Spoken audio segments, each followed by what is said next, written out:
Hola mi bella bruja, bienvenida un día más a mi charla sobre brujería.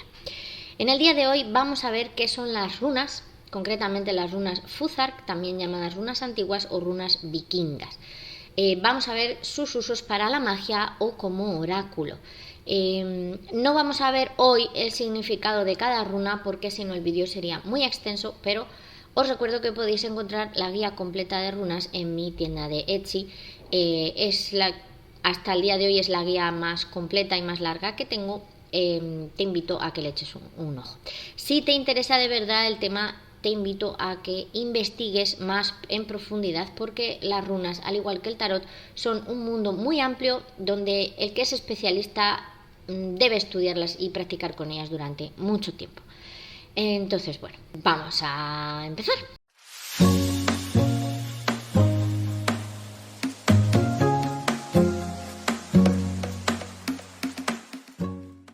Lo primero, ¿qué es el Futhark? ¿Qué son las runas? El Futhark es un conjunto de símbolos, no son letras, llamados runas, que tienen un significado completo en sí mismas. Sus símbolos representan ideas y no letras, como podrían ser las letras del abecedario, con lo que su uso e interpretación es más complejo y también más completo. Si buscas un poco, vas a ver que hay diversos Futhark o alfabetos rúnicos, y esto es debido a que su adaptación a las diversas lenguas y a las regiones a las que llegó hizo que surgieran necesidades lingüísticas que se solucionaron añadiendo nuevas runas y a veces también quitando algunas. A la vez se fue adaptando su uso para permitir también la escritura con las runas, y hoy en día se considera que cada runa corresponde con una letra o sonido, pudiendo por ejemplo escribir nuestro nombre o pequeñas frases o encantamientos.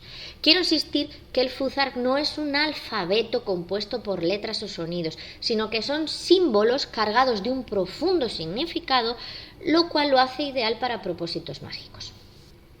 Y me dirás, ¿pero qué otras runas hay? Porque yo he oído hablar sobre otro tipo de runas, ¿vale? Pues vamos a verlo. La palabra runa proviene de run, que en un antiguo nórdico significaría secreto o misterio. Se refería concretamente con esta palabra runa, se referían al alfabeto germánico usado en Escandinavia entre los años 200 y 1200 después de Cristo.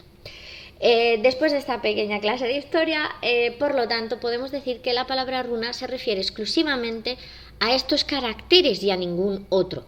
Dicho esto, sabemos que actualmente nos referimos con la palabra runa a otros tipos de símbolos. El más inmediato que se me ocurre es el Ogham, es decir, son los símbolos de escritura celta. Se han denominado también runas, pero son runas de otra clase, son más bien letras como tal. Y por ejemplo también están las llamadas runas bruja, que son puramente símbolos que representan ideas, igual que las runas Futhark, y se usan sobre todo en adivinación o en autoayuda, como haríamos con el tarot. Por este motivo y su similitud con el uso de las runas vikingas también se denominan runas, pero hoy vamos a hablar de las runas Futhark. Antes de continuar, quiero hacer un inciso sobre la importancia del orden que hay establecido para las runas. El Futhark adquiere su nombre de las primeras letras que componen todo el conjunto de las runas, igual que nuestro abecedario abecedario, ¿vale? ABC es las primeras letras que componen el abecedario, le dan nombre al propio abecedario. Así, Futhark viene de las primeras 6 runas que según el origen, o sea, el orden que les han marcado son la F, la U, la TH que pronunciamos como Z, la A, la R y la K, Futhark. En esoterismo se usa el Futhark germánico antiguo, en inglés sería Elder Futhark. Contiene 25 runas ordenadas en 3 filas de 8 runas para poder numerarlas, que harían 24, y posteriormente se añadió, sobre todo para usos esotéricos, la runa blanca. Es una runa que realmente no tiene ningún símbolo dibujado. Cada uno de estos 3 grupos de 8 runas se llaman Aet, que componen los 3 Aetir en plural. Y cada Aed está regido por una fuerza natural diferente. Por ejemplo, el primer Aed, que sería la primera línea, se refiere al mundo material. El segundo Aed, que está regido por las fuerzas de la naturaleza, y el tercer Aed, que se refiere al mundo espiritual. Depende de creencias de cada uno, también se vincula cada Aed a un dios vikingo. No voy a comentarlo porque no quiero equivocarme, no es algo que esté dentro de mis creencias ni de mis prácticas y prefiero no entrar en esos detalles. El orden de las runas no es aleatorio y de hecho, sobre todo en magia, en brujería, debe respetarse si se quiere que el conjunto de las runas conserve su fuerza y su magia. La pronunciación de las runas es algo que no me voy a meter porque no sé si las voy a pronunciar bien. Veremos un poquito cómo se pronuncian en el vídeo donde explique sus significados, pero bueno, hay varios vídeos en internet, vais a ver que la pronunciación tampoco es exacta ni igual en todos los vídeos o con todos los autores, ¿vale? Vamos a lo que de verdad nos interesa, que es el uso de las runas para la magia o para la brujería. Es verdad que las brujas tradicionales normalmente aquí en España somos más de origen o de vinculación celta, pero las runas, por su poder, es una herramienta que muchas brujas hemos integrado pese a que sean de un origen diferente. Por favor, no confundir el Logan, que son las llamadas runas celtas, con las runas vikingas, que es el Futhar que estamos viendo hoy, ¿vale? Entonces, aunque cada bruja pueda emplear las runas como considere, yo las he clasificado como en 3 categorías principales. Primero, se puede transcribir con ellas textos, hechizos, nombres. Cada runa equivale a un sonido o una letra, de forma que podemos escribir cualquier texto para mantenerlo en secreto o para darle un carácter mágico o más místico, ¿vale? Luego, por supuesto, se pueden usar para realizar símbolos mágicos o talismanes, incluso sigilos. Y, por supuesto, se pueden usar como oráculo para hacerle preguntas y, al igual que se hace con las cartas del tarot, usar diversas tiradas para encontrar respuestas y para interpretar el lenguaje propio de las runas. En este caso, como herramienta comunicativa también nos sirve, pues en algunos casos, para aquellos que lo hagan, como herramienta de comunicación pues con dioses o deidades, con nuestros guías, etcétera. Por supuesto, hay otros usos, por supuesto. Se pueden usar para meditar con las runas, pues igual que se puede hacer con las cartas del tarot, como un elemento de poder en un hechizo o para focalizarnos en un objetivo. Y ahora vamos a ver un poquito más en profundidad cada uno de los 3 usos principales que habíamos mencionado. El primero de todos, la transcripción con runas.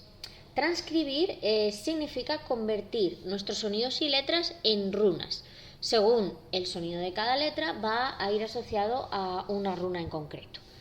¿Qué podemos transcribir? Pues se puede transcribir nuestro nombre personal o nuestro nombre de bruja, crear sellos a modo de firmas con las runas que corresponderían a nuestro nombre.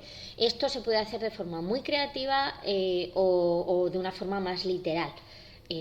Todo depende de tu gusto personal. Se puede transcribir mensajes que se quieran mantener en secreto, por ejemplo, pequeños hechizos, y colocarlos en un lugar visible sin que otras personas sepan pues qué significa o cuál es su propósito. Por ejemplo, a modo decorativo podemos hacer una pequeña frase incluso de bienvenida o incluso de exorcismo para mantener fuera de nuestra casa las energías negativas, que solo nosotros entendamos. O también corres el riesgo de que alguien entienda sobre runas y sepa lo que pone, pero bueno. Siempre nos va a pasar algo así.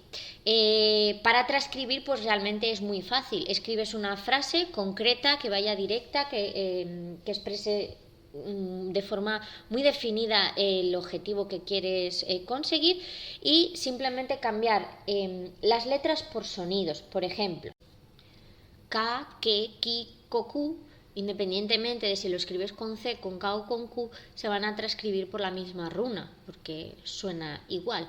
La B y la V se transcriben como B. Y, al menos en la lengua española, la ñ lo puedes transcribir de varias maneras. Yo creo que deberías guiarte por tu intuición y la forma que sea más natural para ti. Hay como 3 maneras. Traducirlo al estilo italiano como GN, ponerlo solo como una N normal y corriente, o como NI, que sería, por ejemplo, niño, pues niño, niño, ¿vale? Sería la forma sonora más parecida. Si no, solo como N y ya estaría. La H, como no tiene sonido, al menos en español, pues se ignora y no habría que transcribirla por nada. Una vez traspasado a fonemas, simplemente buscamos en una tabla de correspondencia cada runa con el sonido que le corresponde. Y ahí transcribimos con las runas y ya está, ya tenemos nuestra frase. El punto número 2, magia con runas, sobre todo en el tema de talismanes.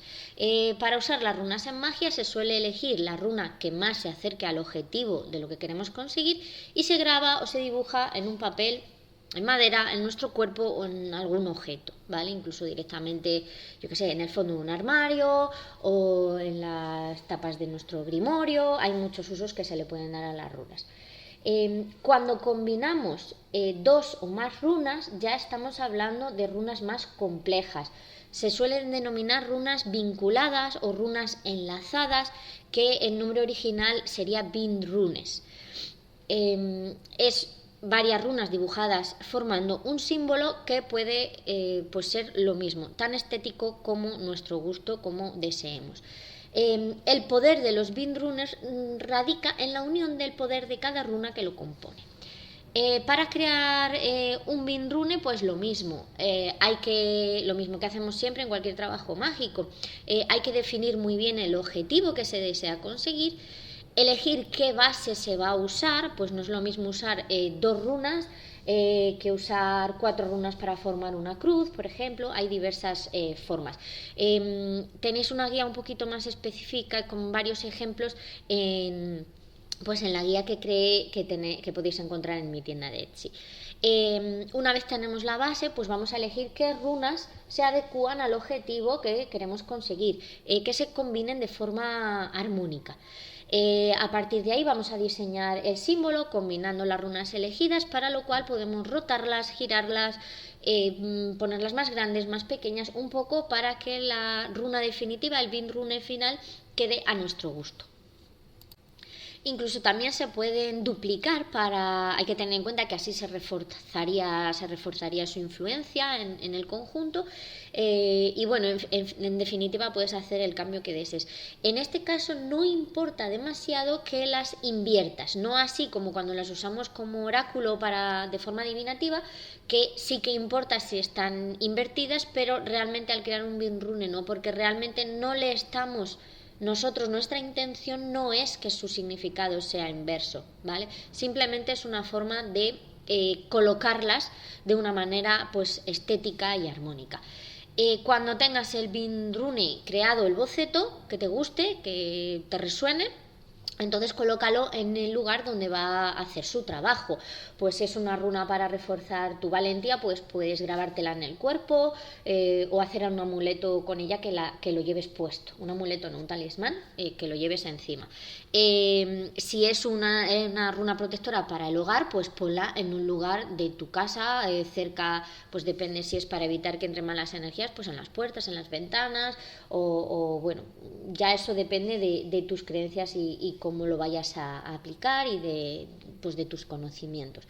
Hay que tener en cuenta, cuando creamos un Bindrune, que hay algunas runas que contienen otras runas en sí mismas. Por ejemplo, la runa Berkano contiene tanto una runa Raido como una Bunjo, como la Guz, incluso una runa Isa. Entonces, bueno, que tengas en cuenta o no estas interacciones va a depender solo de ti y también de tu experiencia. Cuanto más tiempo hayas experimentado con la creación de talismanes, pues más fácil te va a resultar identificar estas coincidencias, pues para tenerlas más o menos en cuenta, para evitarlas o no. Todo depende de lo que tú quieras.